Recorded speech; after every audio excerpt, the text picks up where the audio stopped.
హైదరాబాద్ లో మరోసారి డ్రగ్స్ కలకలం రేపింది. మొన్న బెంగళూరు రేవ్ పార్టీ ఉదంతం మర్చిపోక ముందే మరోసారి హైదరాబాద్ కేంద్రంగా డ్రగ్స్ కలకలం రేపుతోంది. పోలీసులు ఎన్ని చర్యలు తీసుకుంటున్నా డ్రగ్స్ గంజాయిని పలు కొత్త దారులు నగరానికి తీసుకుని వస్తున్నారు కేజ్గాళ్లు. తాజాగా సైబరాబాద్ పోలీస్ కమిషనరేట్ పరిధిలో narcotics bureau Rajendra Nagar SOT పోలీసులు చేపట్టిన తనిఖీలో భారీగా డ్రగ్స్ పట్టుబడింది.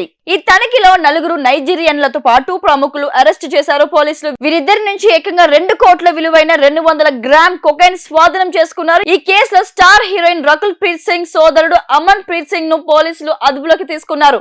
5 నైజీరియన్లతో పాటు వారి నుంచి డ్రగ్స్ కొనుగోలు చేసిన 5 ప్రముఖులను అరెస్టు చేశారు. ఇందులో సినీ రంగ వ్యాపార రంగాలకు చెందిన పలువురు ప్రముఖులు ఉన్నట్లు సమాచారం. వీరంతా కలిసి నైజీరియన్ నుంచి డ్రగ్స్ కొనుగోలు చేసినట్లు పోలీసులు గుర్తించారు. ఇప్పుడే కాదు, గతంలో కూడా డ్రగ్స్ కేసులో రకుల్ ని అధికారులు విచారించిన సంగతి తెలిసిందే. చాలా ఏళ్లుగా సౌత్ సినిమాలకు దూరంగా ఉంటున్న రకుల్ రీసెంట్ గానే ఆమె ఇండియన్ 2 సినిమాతో సౌత్ ఆడియన్స్ ముందుకు వచ్చింది.